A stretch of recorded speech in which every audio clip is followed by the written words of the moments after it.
नमस्कार, मैं ज्योति निषाद। चलिए बढ़ते हैं खबरों की ओर। उत्तर प्रदेश आम महोत्सव का आगाज सीएम योगी आदित्यनाथ ने किया। यह आयोजन 4 से 6 जुलाई 3 दिन तक चलेगा। इस मौके पर सीएम योगी ने प्रगतिशील बागवानों का सम्मान किया और साथ ही सभा को संबोधित किया। सचमुच प्रधानमंत्री मोदी जी के विजन को जमीनी धरातल पर उतार करके उसकी आमदनी को कई गुना बढ़ाने की दिशा में किए जाने वाले प्रयास का एक हिस्सा है। और केवल आम के उत्पादन, उसके लिए बाजार की व्यवस्था, उसको एक्सपोर्ट करने की व्यवस्था के साथ ही नहीं जुड़ा है, बल्कि अन्नदाता किसान के मन में खेती के बारे में, औद्यानिक फसलों के बारे में, तकनीक के बारे में एक विश्वास पैदा करने का भी यह आम महोत्सव एक माध्यम बनने जा रहा है। मुझे प्रसन्नता है कि पिछले 4 वर्ष में डबल इंजन की सरकार ने एक्सपोर्ट को बढ़ावा देकर के कई गुना लाभ हमारे औद्यानिक किसानों को प्राप्त हो सके, बागवानों को प्राप्त हो सके, इसके लिए 4 पैक हाउस भी बनाए गए हैं। ये पैक हाउस प्रदेश की राजधानी लखनऊ में तो है ही, यहां के साथ साथ अमरोहा में, सहारनपुर में और वाराणसी में भी ये सफलतापूर्वक कार्य कर रहा है। इसके माध्यम से हम औद्यानिक फसलों के साथ जुड़े हुए जो बागवान हैं उनको इस बात का प्रशिक्षण देते हैं कि एक्सपोर्ट के लिए वैरायटी की क्वालिटी क्या होनी चाहिए, किस देश में किस प्रकार का एक्सपोर्ट होना है और उसके लिए किस किस प्रक्रिया के साथ उसे गुजरना है, और उसके अनुरूप पहले दिन से तैयारी होती है। मैं अभिनंदन करूंगा कि मौसम की विपरीत परिस्थितियों के बावजूद, क्लाइमेट चेंज की चुनौतियों से, ग्लोबल वार्मिंग की चुनौतियों से जूझती हुई दुनिया में हमारे अन्नदाता किसानों के द्वारा अपने खून और पसीने की कमाई से तकनीक का उपयोग करते हुए जो बेहतरीन प्रदर्शन किया जा रहा है, आज उसका परिणाम हम सबके सामने देखने को मिल रहा है। और उसी का परिणाम है कि मैं अभी मंच पर प्रदेश भर से आए हुए बागवानों को भी सम्मानित कर रहा था, और साथ साथ एग्जीबिशन के माध्यम से भी मैंने उनके परिश्रम को देखा है। यहां से अभी हम लोगों ने 2 देशों के लिए आम का एक्सपोर्ट करने के लिए कार्गो के माध्यम से, एयर कार्गो के माध्यम से सुविधा किसानों को प्राप्त हो सके, इसके लिए सरकार भी उन्हें सब्सिडी देती है और दुनिया के मार्केट में पहुंच करके उन्हें ऊंचा दाम इसका मिलता है, अच्छा दाम मिलता है। इसको भी रवाना करके मैंने अपने किसानों के परिश्रम को नजदीक से देखा है। मैं सचमुच उन सभी किसानों का, बागवानों का हृदय से अभिनंदन करता हूं जिन्होंने विकास की इस प्रक्रिया के साथ जुड़ करके विकसित भारत की संकल्पना में वे अपना योगदान दे रहे हैं। क्योंकि हमारा ये मानना, हमारे पास जो संभावना होगी सबसे पहले हमें उसमें प्रयास करना होगा। और उत्तर प्रदेश जैसे राज्य में,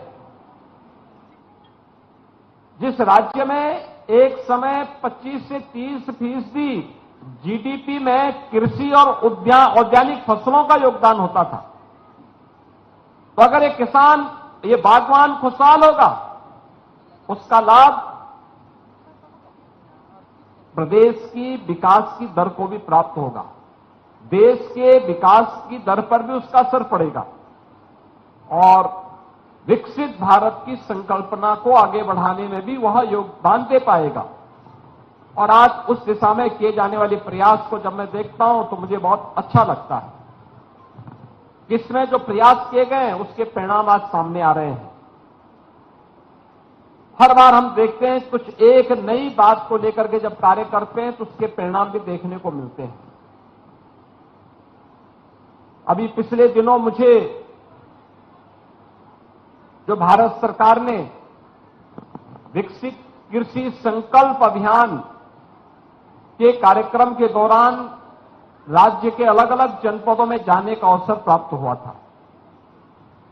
मैं देखता था इस बात, ये हमारी चिंता का विषय होता था कि पश्चिमी उत्तर प्रदेश आधुनिक तकनीक का उपयोग करते हुए कृषि को आधुनिक तरीके से संपन्न करने में अपना योगदान दे रहा है, उससे मुनाफा कमा रहा है। लेकिन मध्य यूपी और पूर्वी उत्तर प्रदेश और बुंदेलखंड में वो सुविधा नहीं थी। बुंदेलखंड की अपनी परिस्थिति थी, उनके पास जल की कमी थी।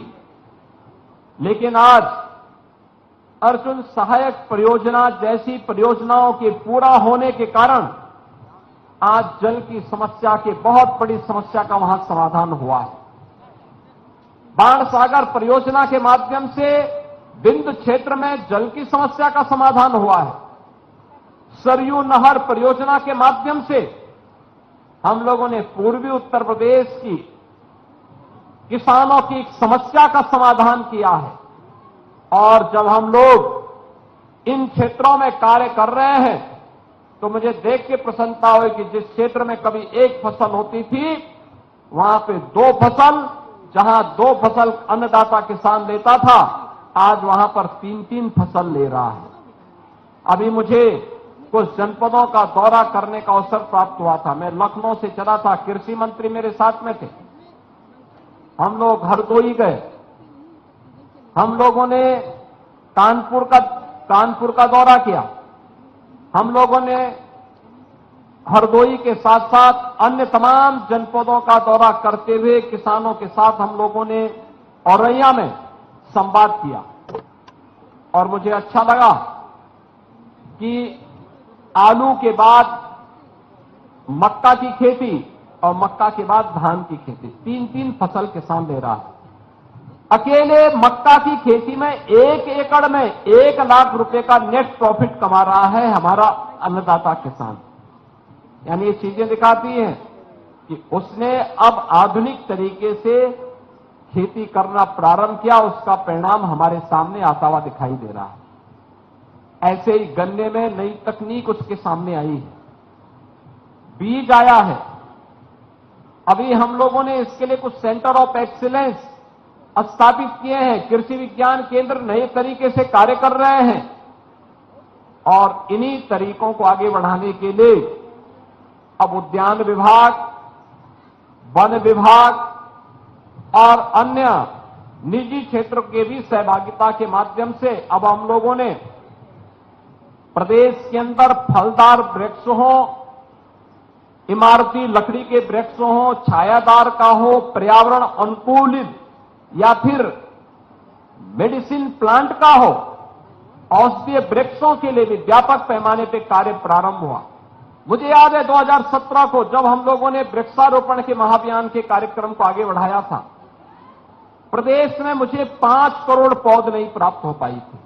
और इस बार जब एक पेड़ मां के नाम के महाअभियान के साथ एक विराट वृक्षारोपण कार्यक्रम के साथ हम जुड़ने वाले हैं, 9 जुलाई को हमारे पास 50 करोड़ पौधा इस समय प्लांटेशन के लिए तैयार खड़ी है। ये वही प्रदेश है जहां 5 करोड़ नहीं मिलता था, आज 50 करोड़ से अधिक पौध हमारे पास मौजूद है।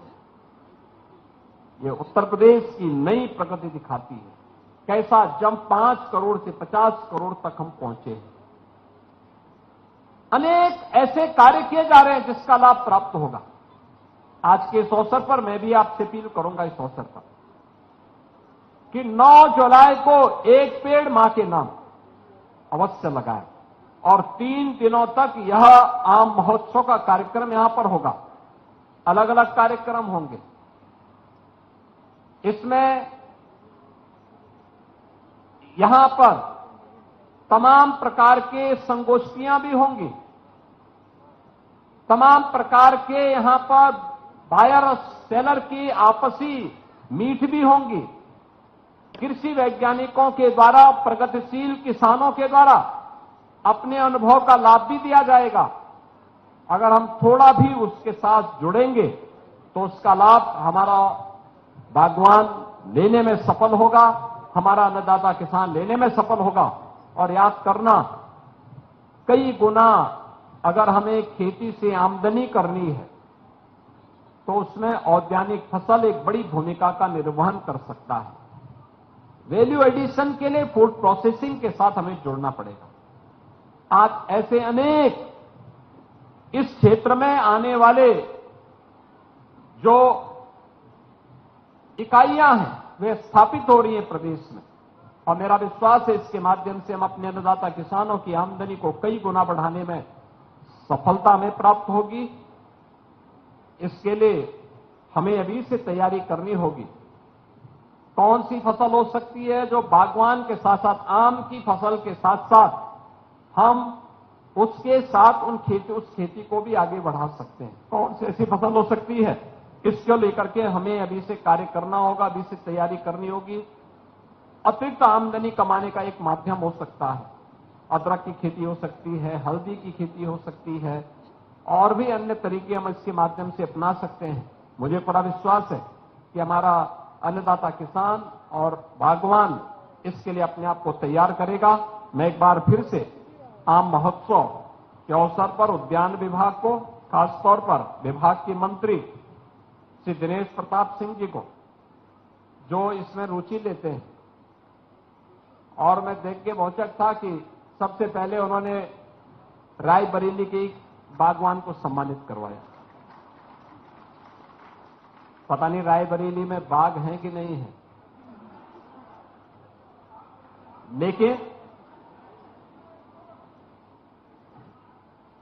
लेकिन यहां पे लखनऊ के साथ साथ तो अनेक वैरायटी उत्तर प्रदेश में हो रही है।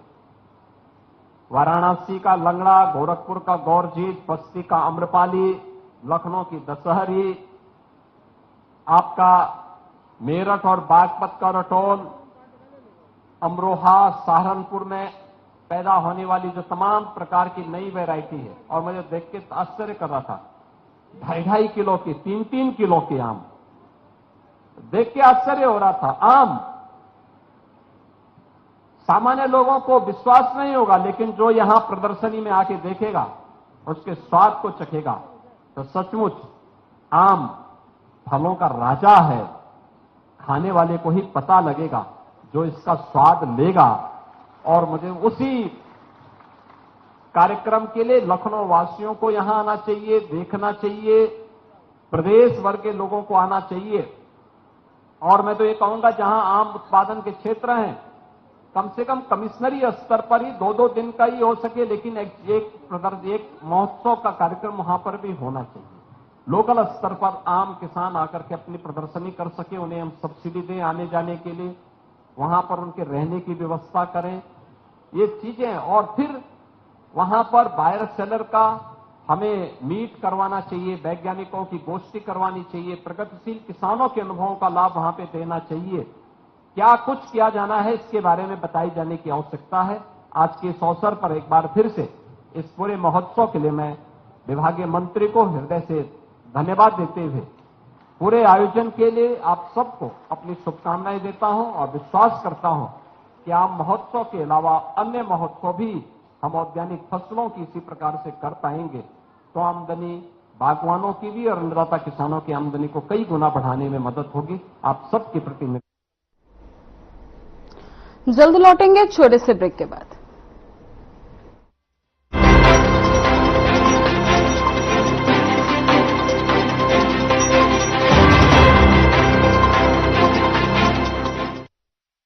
यशस्वी प्रधानमंत्री नरेंद्र मोदी जी के संकल्प सबका साथ सबका विकास को माननीय मुख्यमंत्री योगी आदित्यनाथ जी ने सामाजिक एकता एवं समरसता के उच्चतम मानदंडों के साथ बनाया है यूपी सरकार का मूल मंत्र। परिणाम स्वरूप 2017 के बाद उत्तर प्रदेश में सभी को मिले बिना किसी भेदभाव के रोजगार के समान अवसर एवं योजनाओं के लाभ।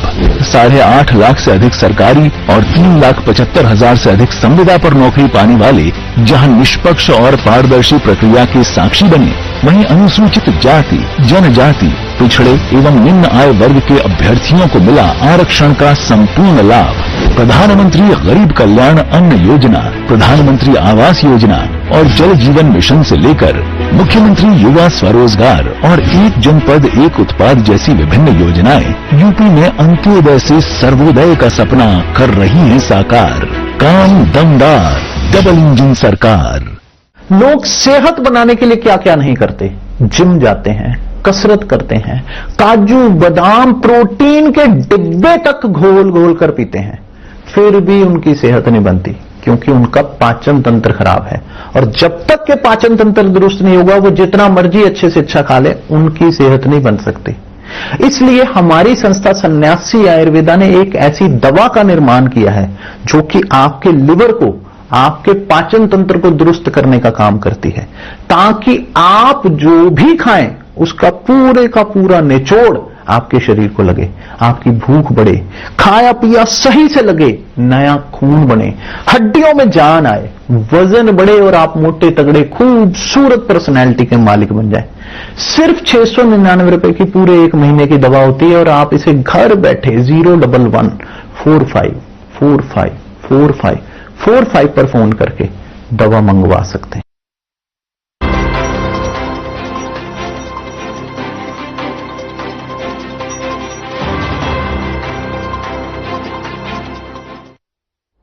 ब्रेक के बाद स्वागत है आपका। बढ़ते हैं अपनी अगली खबर की ओर।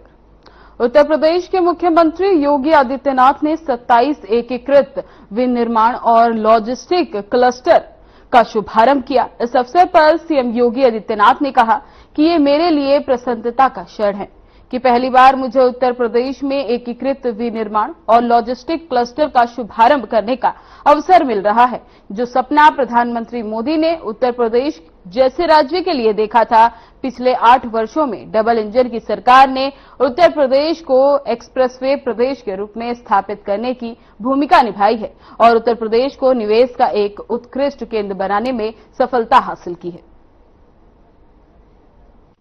अत्यंत प्रसन्नता का क्षण है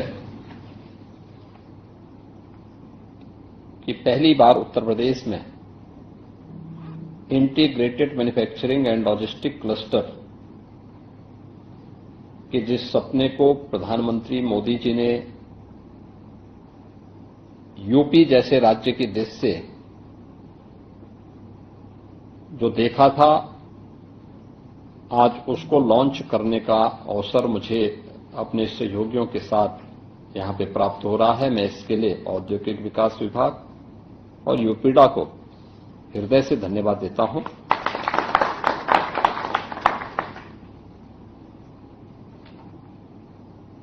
डबल इंजन की सरकार ने पिछले 8 वर्ष में उत्तर प्रदेश को एक्सप्रेस वे प्रदेश के रूप में स्थापित करने में एक बड़ी भूमिका का निर्वहन किया है।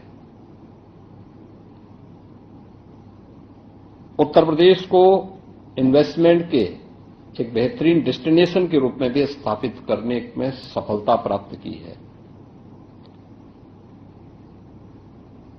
हमने एक्सप्रेस वे बनाए, लेकिन अक्सर क्या होता है कि इंफ्रास्ट्रक्चर हम बनाते हैं और उसका लाभ कोई और ले लेता था। ये पहली बार हो रहा है कि इंफ्रास्ट्रक्चर के साथ साथ हम इंडस्ट्रियल क्लस्टर और कॉरिडोर भी वहां डेवलप कर रहे हैं।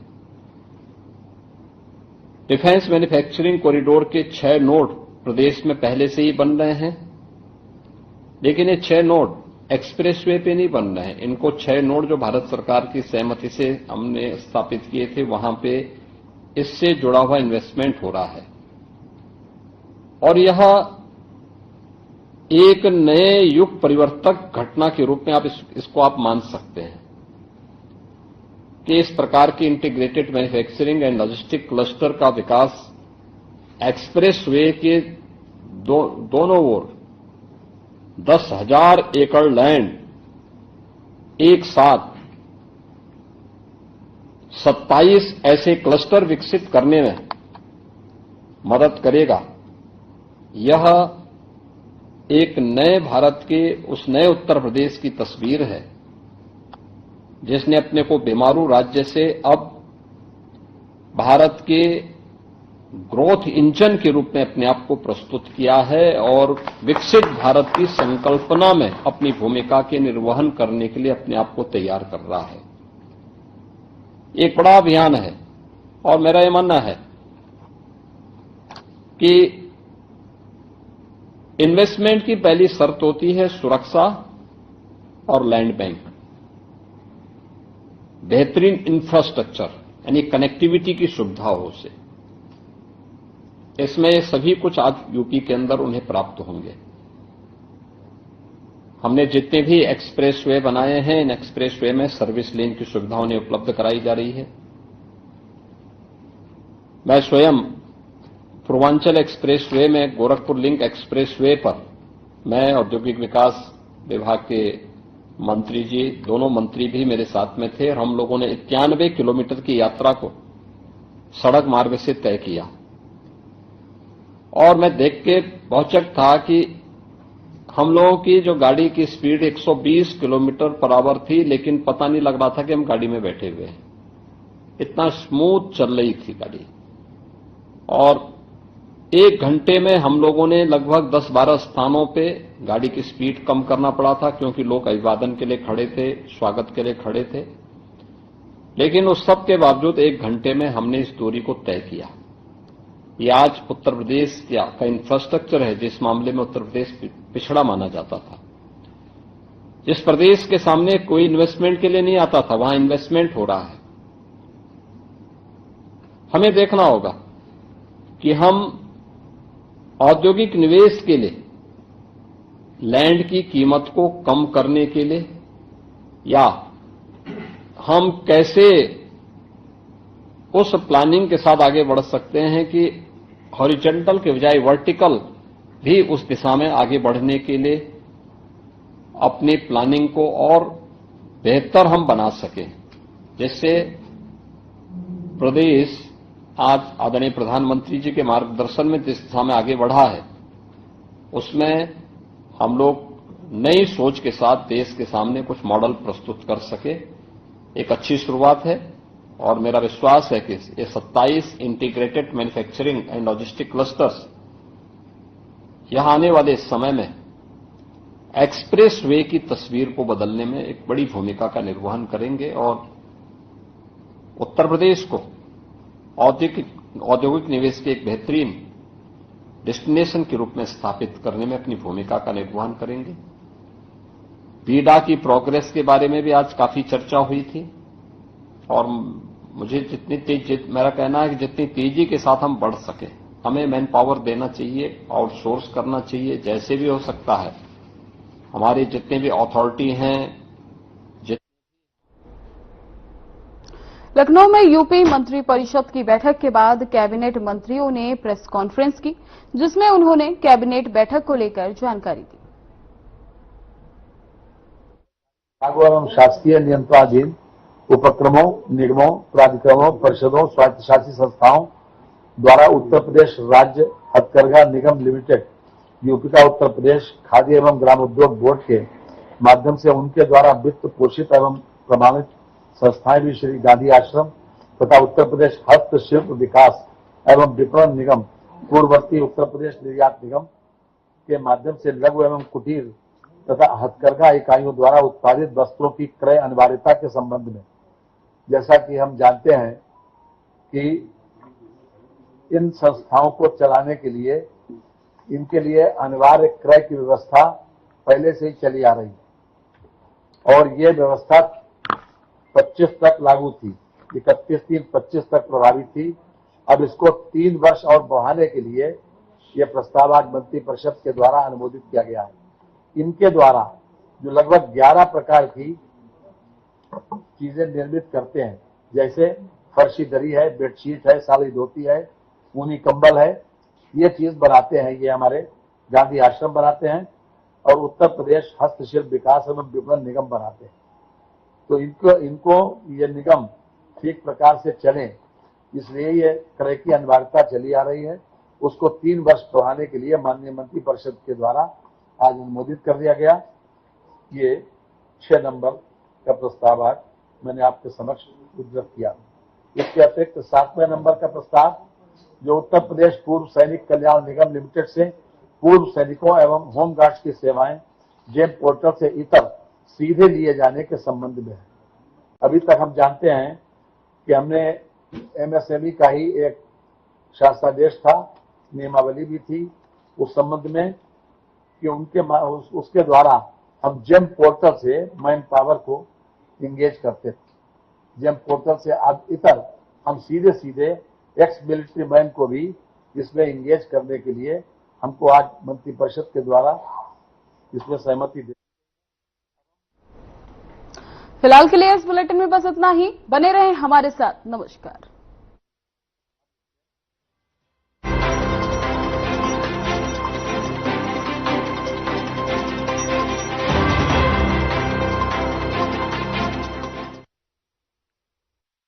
नवाचारी और नवोन्मेषी